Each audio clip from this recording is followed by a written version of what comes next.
We are now in Roman numeral two, somewhere, letter B, Roman numeral two, letter B, number five. Okay, so we've been a couple of weeks on Shabbat and the Jewish Sabbath, and we talked about the positive commandments of the Sabbath, how it's supposed to be celebrated, the spirit that we're supposed to create over the Sabbath. We talked about how the restrictions and all of their detailed details are what create the space for that, for those all those positive things to happen.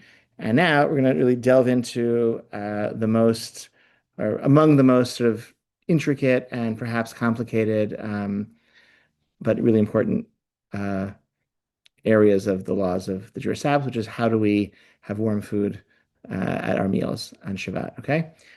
In ancient times, there were this was really something that distinguished our ancestors from other Jewish groups in the time of the Second Temple period, the dawn of the Rabbinic period. There were other Jewish groups that were led fairly ascetic, dark, cold lives on the Sabbath.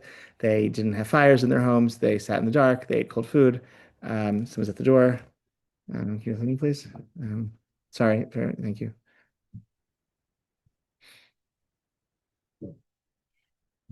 Oh, hi, Joseph. Hello.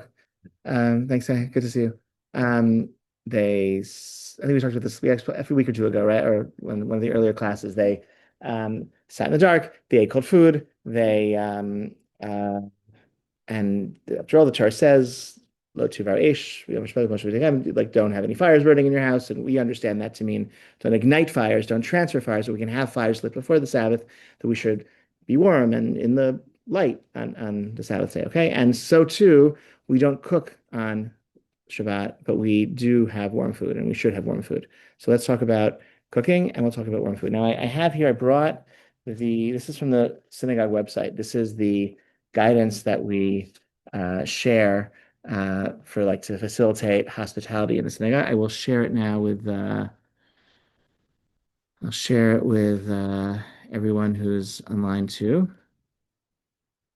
This is on the synagogue website. This is like our document to encourage hospitality. Okay. Um, So it has a little bit about kosher kitchen, part one, and kosher ingredients, kosher food, very nice. Special thing about wine, lovely.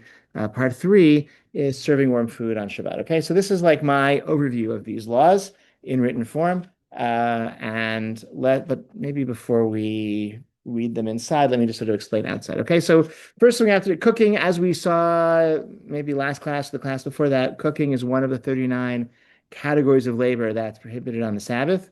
Cooking is defined as the chemical transformation of food by using heat to cause or promote the chemical transformation of food in a way that makes it better. Okay, that is the halachic definition of cooking. Um, that seems pretty straightforward, right? You can't do that on Shabbat. Doesn't in an oven, on a frying pan, and we can't boil it, you can't bake it, you can't baste it, can't roast it. Okay, any of the use of heat to chemically transform food is prohibited on the Sabbath. That's a biblical prohibition. Additionally, the turning water or any liquid to a temperature at which it is so hot that the hand recoils from being in it is also the violation of the biblical prohibition of cooking. Um, what is that temperature? I don't know. The Talmud discusses it in a few. Talmud discusses it. Ein hayad sholetet behen. It's so hot you can't grasp onto it. The Talmud also calls it yad soledet bo, like your hand recoils if you touch it. It's understood to be basically the same temperature. Elsewhere in the Talmud, it's described as the temperature at which a baby's belly will burn. If it's okay, which is also all understood to be the same temperature. I know somebody once called Child Protective Services and asked, what temperature is too hot for a baby? Will it burn a baby's belly? Oh, sorry, you should be really very careful. You should never, but just tell me what temperature. And they said, no, no, sorry, you should be really, very careful. No, but I want to know what temperature. And they were like, stay in the line, sir. And you like hung up right away. So anyway, but like I think you understand. Like if generally I don't know, like if you are doing dishes and you turn it all the way to the hottest temperature so that it's like you really can't get your hand Okay, like liquid that gets to that temperature is that counts as cooking. Okay, even though that's not a chemical transformation, that's just a physical transformation um, of the liquid. Now, there's a second principle that mitigates against this principle, and that is ein bishul acher bishul, which means I'll translate as, well, literally means there is no cooking after cooking, but I will translate as you can only cook something once. So once a food has been cooked, it can't be cooked again. Um, so if the food is cooked before Shabbat, even no matter what you do to it, you can't violate the biblical prohibition of cooking because it was already cooked. Um, That's true for solids. It's not really true for liquids because liquids are never really permanently. The only way that liquids are cooked just by getting hot. So they cool down again, you can get them hot again. Uh, so liquids, as many times as they get to that yad soledet, your hand can't go in at temperature, piping hot. Let's translate that. Piping hot temperature. That's a violation of the biblical prohibition of cooking on the Sabbath. Whereas for dry foods, once they've been cooked once, let's say before the Sabbath, then whatever you do to them, it's not going to violate the prohibition of cooking. Now, how do we say when they're cooked such that this is true? What if you have something like some sort of chicken stew where you can cook it for longer and the bones will get really, really soft? Okay. Is that okay? Maybe, like if it gets better through the application of heat, so maybe you're still possible to violate the prohibition of cooking. Whereas many other foods, you have like a chicken cutlet, I put it back in the oven, it's just going to get dry, it won't get better. Okay. But there are all sorts of quibbles one could and further details that are beyond our scope, but that's the basic rule for solids. So far, so good. Okay. Questions, comments so far? Seems pretty simple. Okay. But not so. Because then that's the biblical prohibition. So far, so good. The rabbis made an additional prohibition, and this is like a fence around the law, a concept we've seen already.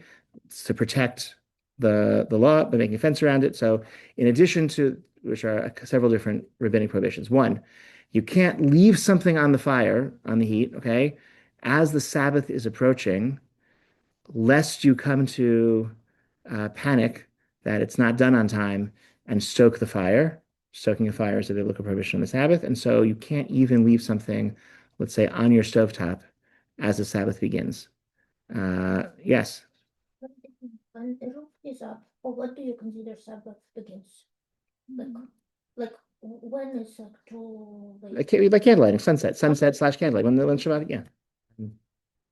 Um, so that's a pro if you so that's a rabbinic prohibition of shehiyah. Okay, there are a number of exceptions to this rabbinic prohibition of shehiyah. One of them is if the food is fully cooked, then we're not worried that you're going to be tempted to soak the coals because it'll be ready. You can serve it for dinner, and it's not going to be a problem. Another exception is if there's like a huge chunk of raw meat or something in the pot. So no matter what you do, it's not going to be ready for dinner. Clearly, this is your lunch tomorrow, and so you're not going to be tempted to soak the coals. Third exception, if you in the ancient oven, if you rake the coals out of the way, or in a modern oven, you cover the knobs of your stove, or you put a sheet of metal over the fire of your gas burners or electric burners for that matter, okay? And so that it's covered as a reminder, as a barrier between you and the heat source, then we're not worried that you're gonna, or, it'll prevent you from in your panic, in your worry, stoking the coals, turning up the fire to increase the speed of the cooking. Okay. And so these all get around the prohibition of leaving food on a heat source as the Sabbath begins. That's one rabbinic prohibition. Next rabbinic prohibition is once something is taken off the heat source, you can't put it back to the heat source because it looks as though you're cooking. So you have a big thing of soup. You take it off the stove, you bring it to the table, you serve everyone their soup. You can't put it back on the fire, even if it's still hot. Okay. You have a tray of chicken cutlets, bring it off, take it off out of the oven, bring it to the table, can't put it back in the oven, can't put it back on the heat source. Looks like cooking. There are a few exceptions to this rule as well. One exception is your intention is to return it immediately to the oven. So and you keep or you keep your hand on it. So while you're serving everyone chicken cutlets, you're like, I'm going to put this back on the fire on the stove, so it'll stay warm for once a second, seconds. Then you put it back right away. Okay. Um, Another exception to this rabbinic prohibition, very important one, If it doesn't look at all like you're cooking, because you're not keeping it warm on a stovetop, but you're keeping it warm on a warming tray. Okay. Electric warming tray really, which is a modern invention, really made all of this dramatically easier.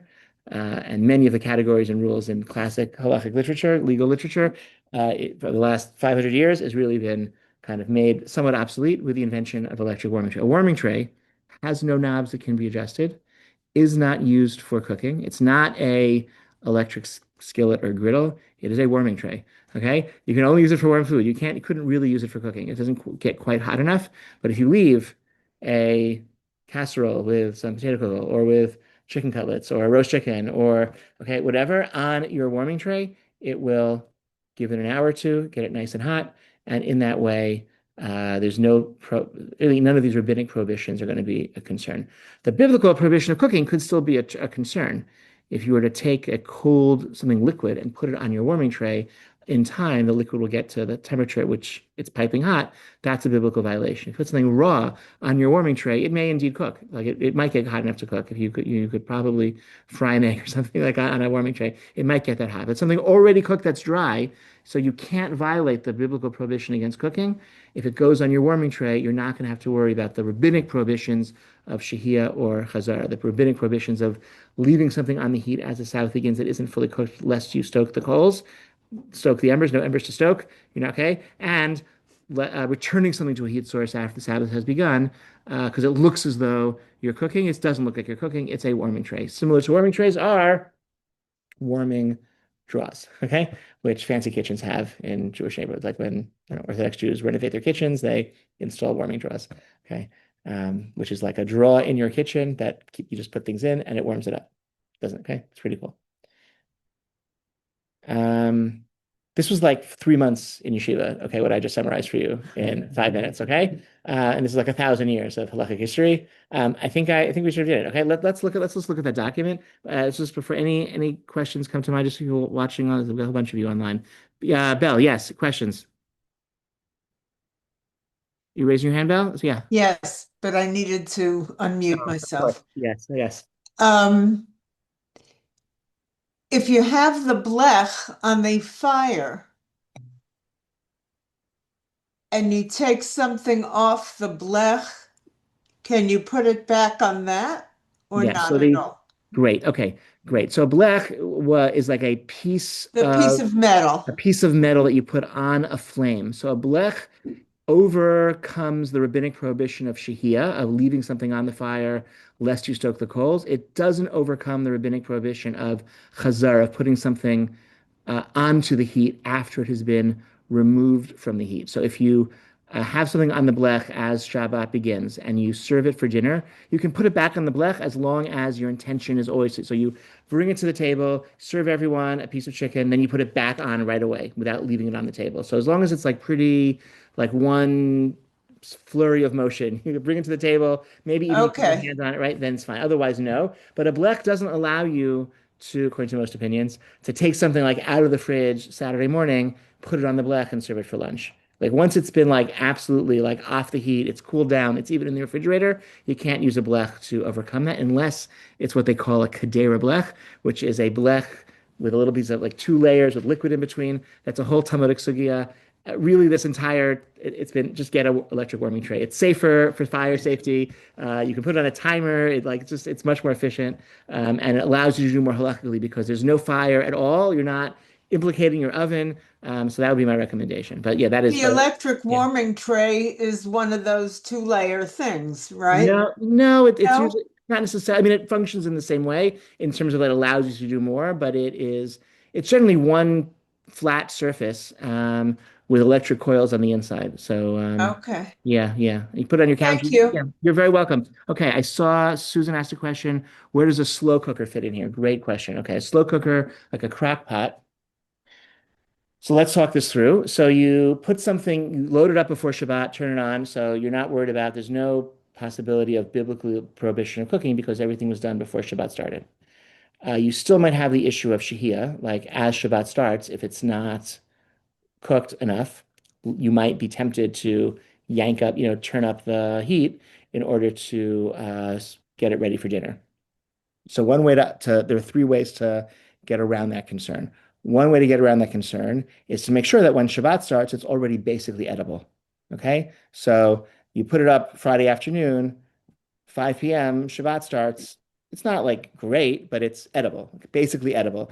The standard in the Talmud is edible enough for a highway robber who's like eating on the run. He's gonna like cook his chicken halfway and then eat it. Good enough for him. That's enough. Okay, it's not like not what you would serve at a restaurant or serve to a guest, but like if you were on the run from the law and you were like roasting your chicken over a fire by the side of the road in the forest, you would this is I can eat this chicken now, okay? So you get it so it's basically edible before Shabbat starts, and you're not going to be tempted to yank up the knob of your crock pot. Second option is there's like when Shabbat starts, there's like big chunks of raw meat in your crock pot. No matter what you do, it's not going to be ready Friday night. This is clearly lunch for tomorrow. You're not going to be tempted to adjust the knobs. And then third option is you cover the knobs with a piece of tape or something, and that's the equivalent of raking the coals out of your oven in the Talmudic era. And so just cover the knobs, and that's good to go. That's the crock pot question answer, more or less, with how that intersects with these rules.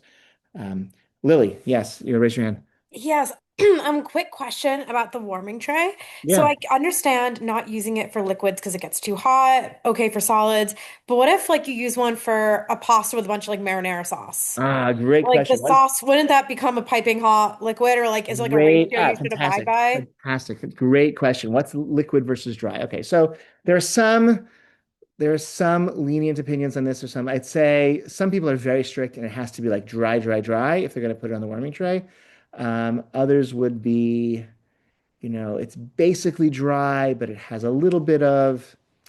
I would say if it's like a sauce, I wouldn't heat it, but if it's like there's like some juices, a little bit of gravy, at the bottom of the pan, that's clearly not what your intention. That's not, it's like it's sort of very, very secondary to what you're actually heating and eating, just a little bit of juices or something at the bottom and not be so strict about that. In many cases, your juice or gravy will congeal, in which case, when you actually put it on the warming tray, it's a solid.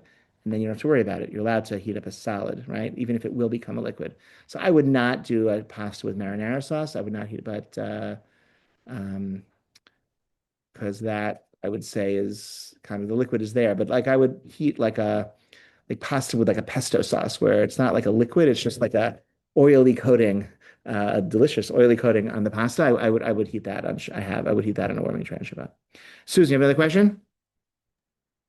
Yeah, going back to the slow cooker, Sure. you know how you can lift out the stone pot, like how do Yes. you handle that like on Shabbos?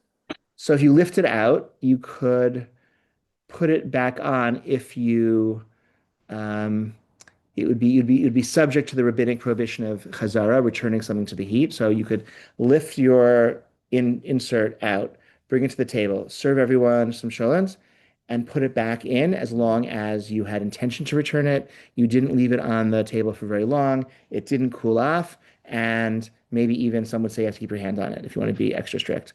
But I'd say but I don't think it's necessary as long as your intention is to put it back on and you don't leave it off for very long. That only works if there's no liquid. It's like if it's like a nice solid, Saturday afternoon chillin' that's really congealed and solid, but then you can put it back on. If it's still liquid, then you couldn't put it back on, and that's generally an issue if you're either it's a pot or a slow cooker. If you have soup or something, like you can serve soup Friday night dinner, you should remove the soup from the heat source before you serve it, because just the act of putting a ladle into the pot and like stirring it out is facilitating cooking because you're like mixing the remaining soup in the pot. Yes, way. Okay, remove your soup from the heat. This is like a great thing to Mm. a knowledgeable Shabbos host. Okay, will always remove the soup from the stove before serving it. Okay, because you don't want to stir the ladle while it's still on the heat source, and that would be true for a warming tray as well. Soup generally, you can't really serve a hot soup on Shabbat lunch because there would be no way to. Well, you could take it out of the refrigerator Saturday morning, put it on a warming tray that is on a timer, and the timer clicks on 11 a.m. and it serves hot for lunch. You could do that. We generally don't, but you could do that. That's fine. Because when you put it on the warming tray, it's not on. So you're not doing an action that is going to, okay, What if you put it on before Shabbos and let it It's on the blech soup I'm Yeah, yeah, talking yeah. about. That could work. And it Just stays overnight. yeah, that's fine. That works. You just yeah, I'm a little wary of like to me like, I guess maybe I because you just gotta know what you're doing. Okay, if you know what you're doing, that works, right? Just gotta be careful. The two risks are it all burns because it's like you don't have enough liquid and it's a little bit too much heat and it burns, or it's too little heat and everyone at your table gets food poisoning. Right, so you got to get it. It's like a very delicate balance of not having it burn off and not giving everyone food poisoning. But luckily it's fine. Okay, yeah, you're absolutely right, 100%. Okay. Any other questions of what we've seen so far? I think like the document that I shared with you, like our Shul's guidance, I think really just says what I said, but in slightly more complicated. Oh, let's do tea. Okay, how to make tea. So the way we make tea, which is the end of that section on the sheet. So tea, there are the the guide to hospitality. I think it's number 7. Page 4 of 4, number 7. Yeah. Okay. Um, if you have any suggestions, we could update that. If there's anything's unclear on this document, it's work in progress. Haven't made any changes in a couple of years, so happy to. If you notice anything wrong or unclear, I'm happy to make adjustments to it. So you can't, in terms of making tea or coffee, things like that. So you can't heat water, obviously, on Shabbat. You can't put, okay, if you have a kettle that you keep on a warming tray or a blech from Friday, you can keep that probably will work.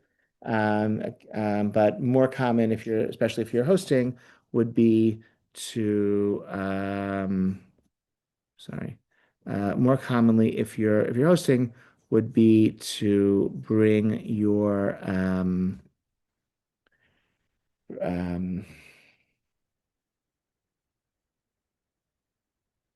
heat your water in like an urn, like I don't know what the word for that, like a hot water heater thing, right? Like those little like you know what I'm talking about? Everyone, you're not, yeah. Like an electric water Yeah, heater? like electric water, yeah. There's one like it, yeah, okay. So you have your source of hot water for Shabbat, okay? You can't add cold water to it, okay? You can't use your hot water tap in your faucet because when you turn on the hot water tap, okay, what's happening? Okay, cold water is going into your boiler and is being heated. Okay. Okay. Can't use. Um, so you have your hot water or your Hebrew mecham. Okay. You, if you pour, the concern is if you pour that. Oh, can you pour?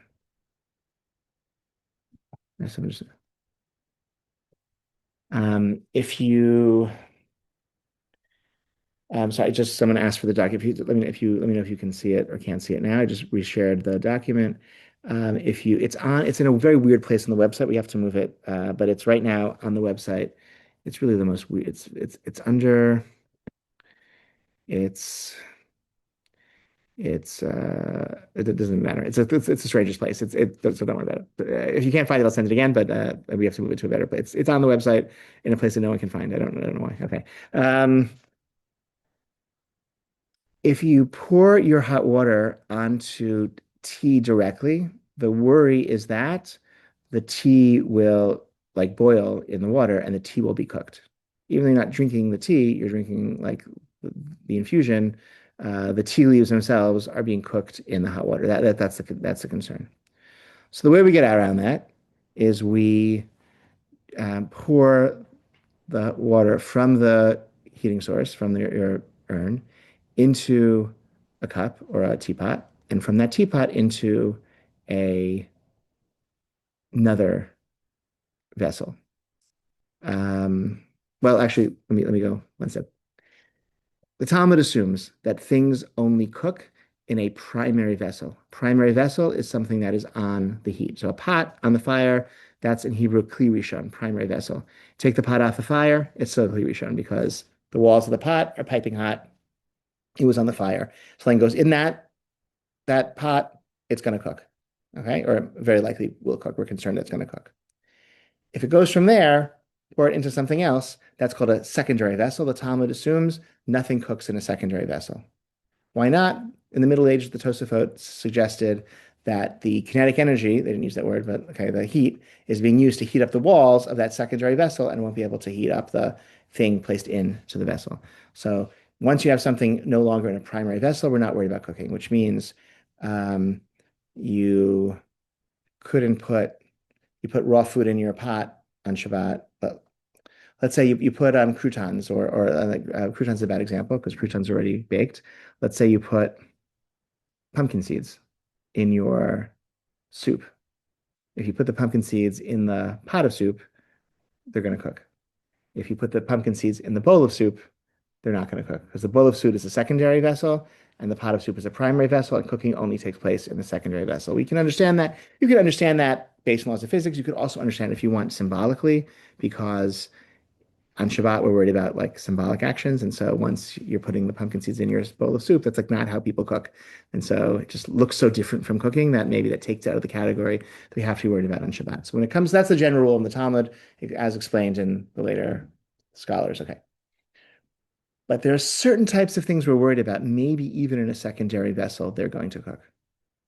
And one of those things that we're worried about, maybe cooks even a secondary vessel, is tea leaves.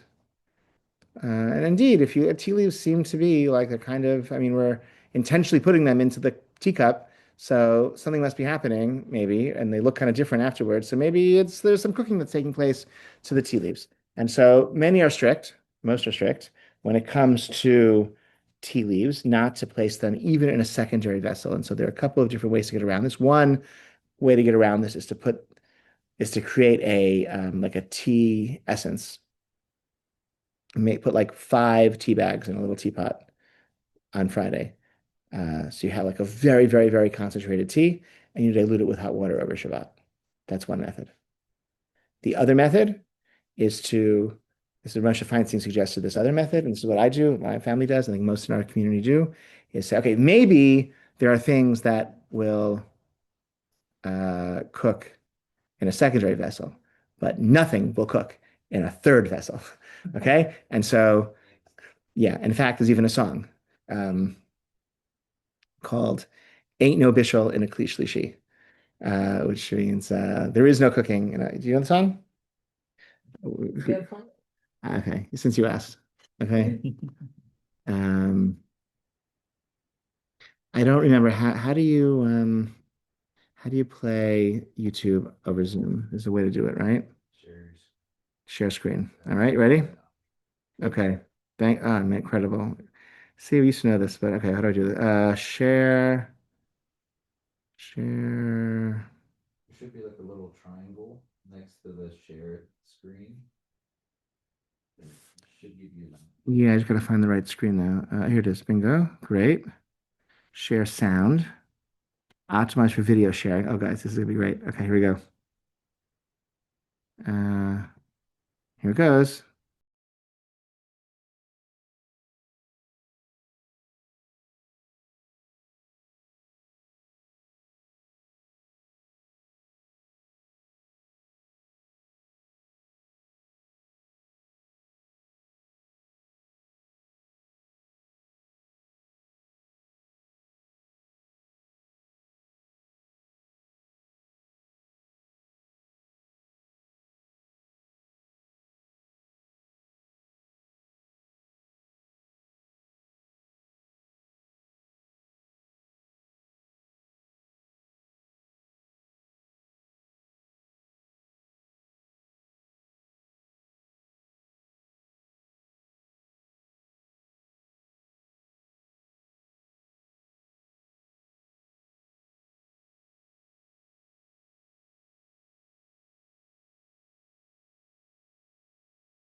Song. All right, there we go. Here we go, folks. I will share the link also on the in the chat.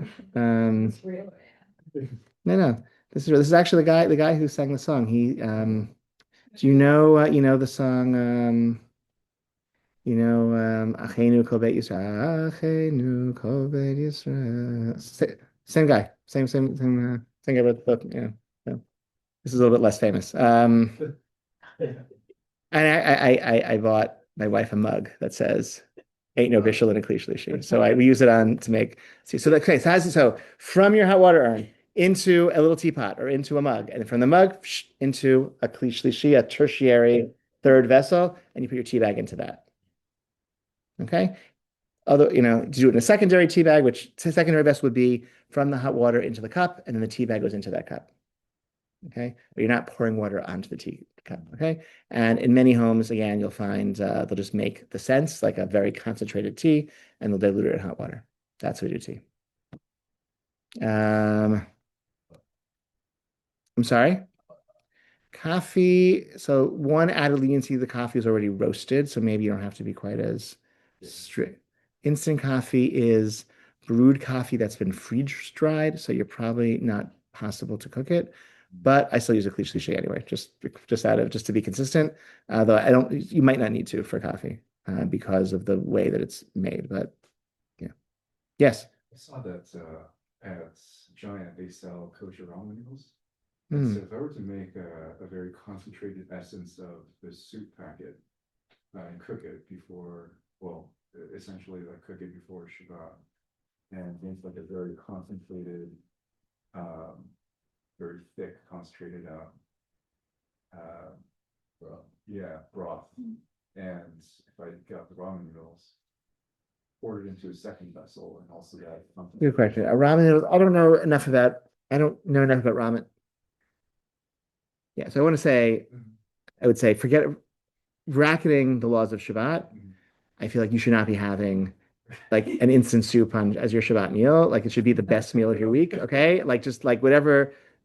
Figure out a we can figure out a way to make it a meal that you really enjoy, and it doesn't have to be fancy. Doesn't have to be like doesn't have to take a lot of time. But try to think about like what it would, like what it would mean to be something a little bit more enjoyable than an instant soup. That being said, I don't know enough about if it's already cooked and it's just dehydrated and you're just rehydrating it, but there's no cooking taking place, then I'm not sure. On the other hand, it's not really edible before you add the hot water. So it does seem akin to cooking. And I should know this. I don't, you know, like I'm curious. I'll try to remember to look it up and research it, but you should not be having like, like really, it should like think about like, what would be like, instead of taking 30 seconds to prepare, what would take like 2, 3 minutes? Like, it doesn't have to be like a fancy meal, but like a nice salad, like a fresh loaf of challah, or there's some like spreads or cheese or something, so, even a deli sandwich, something that's like a little more real, I think would be just that you're like, look forward to it. I look, I'm by myself for Shabbat, which just doesn't happen that often, but there have been occasions where like my family's been traveling and I've been left at home, like I'll buy like, I don't know, like a really, really like the fanciest block of cheese I can find and the most expensive bottle of wine that I can afford and some challah cheese and wine. And like that could be like a really delightful meal for me. Uh, which I granted is a lot more expensive than a ramen meal. But the point is it doesn't have to be fancy or expensive, but it should be like I don't know, try to think. Okay. Douglas asked on the question of blech and plata, do you have to put an upside down pan on top of the blech or plata?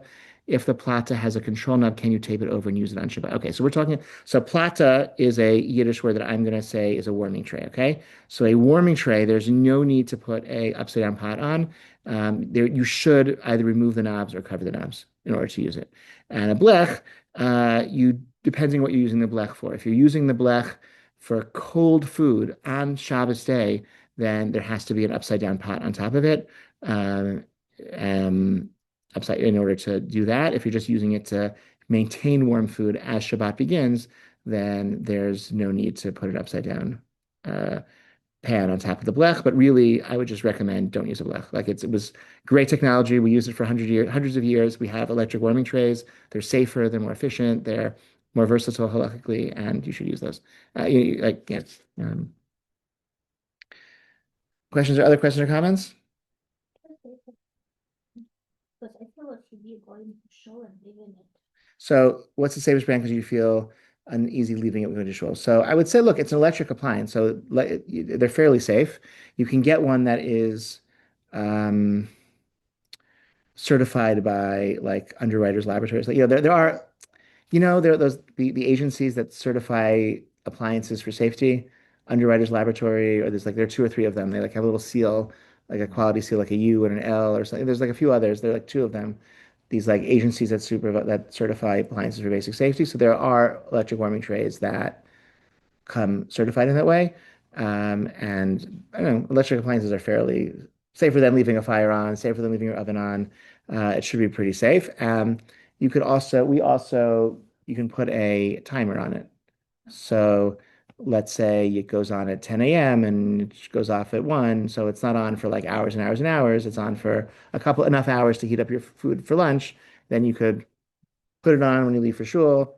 It'll click on at 10 a.m. or whatever. When you come home at 12:31, it should be nice and hot and should not, Just worry. not have a cold meal. Should not have a cold meal. Not have a, go to meditate. You do cognitive behavioral therapy to get over what you're building it for. Oh, that's okay. But not one of them was started by a by a warming tray.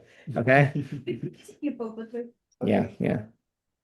Yeah, look, it's okay to if you like cold food, you have cold food, but the point it should be like a really great meal, and our sages encourage these are like a lot of complicated rules, but like we have the rules so we can know what to do, and we're supposed to have like really enjoyable meals on Shabbat. And okay, Bell, yes, I thought a plot, oh, am I muted still? yeah, No. no, I can hear you. You're good. You're good. Okay.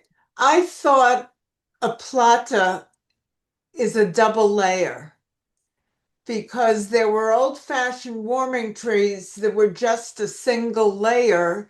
And when I use them, especially when I have Rabbi Davis in my house, we put a something upside down on top Yeah. of the Yes. that warming tray. Yeah, so I'm going to call that a blech because that's on the fire, and I mean, there, I'm gonna, That's right. It is yeah, like a blech yeah, because it's nothing. There's just the metal over the burner. yeah, Right. exactly, exactly. So that I'm calling that a blech, and I'm calling that, you know, technology. I think that we've overcome. So I'm saying a warming tray is electronic. There is no fire. It's never used for cooking. It can't be used for cooking. It doesn't have a knob, or you've removed the knob, or you've covered the knobs. The ones that are made for Jews, the knob comes off actually, and you can, and one of the brands that we have, and I think those are just great. Whereas all they're more complicated halachot with the black that goes in the stove and the Kadera black and the double layer and the upside down pot. Like I'm not including like I study these rules. I promise I know them, but I'm not emphasizing them because I just think get an electric warming tray and you don't have to learn any of that, and it's more convenient and safer and less pollution in your house. It's just better. Okay, it's just better to do that, in my opinion. Um, other questions? Yeah. Yeah, can you like not use a water heater at all during Shabbat? A water heater, meaning like what? Like Like, a so for example, I know it's not related to cooking, but like, yeah. can you take a warm shower? No, no, no, No, no, no. just cold showers. No showers at all on Shabbat. Okay, yeah, you should shower before Shabbat. You're supposed to enter in the Sabbath really, really clean, and your house you should be clean. And sorry, no, no, really? Sfardim take cold showers on the Sabbath? I don't think that's. They take cold showers. I'm not with their entire bodies. You can wash part of your body in cold water. You can't wash. You shouldn't bathe your entire body, even in cold water on the Sabbath. Uh, I, I, I believe even Sfardim. I believe that's the case. So you should be Cold clean. shower on Yom Tov. On Yom Tov, I think you take a warm shower. We're not talking about warm shower. Okay. Yom Tov, okay. Yom Tov, you're allowed to cook. So you can like, heat water. You're allowed to cook. So I think this is somewhat controversial. Not everyone agrees. I believe you can take a shower on Yom Tov. Certainly, if you are otherwise going to be like icky and smelly and dirty, you can take a shower on Yom Tov. On Shabbat, you should shower before Shabbat. Enter the Sabbath clean, and your house is clean, and you're clean, and you shower before. And then whatever you have to wash over the course of the Sabbath, you use cold water only. There is a way to use hot water. Okay, here's what you do. Third best one. If you turn off if you switch off your hot water heater before Shabbat begins, that's still no good. Because what happens when you turn on your hot water spigot, even if you turned off your boiler? Hot water comes out of your hot water tank. Cold water enters the hot water tank, and what happens to it? It comes into contact with the hot water that's in there and immediately cooks and gets hot. So that's no good. You turn off your hot water boiler before Shabbat. You run it for 3 minutes. So you get hot water comes out. Cold water, 3 minutes worth of cold water enters the tank. And the first minute's worth gets really hot. And the second minute's worth gets kind of warm. And the third minute's worth doesn't get so warm at all.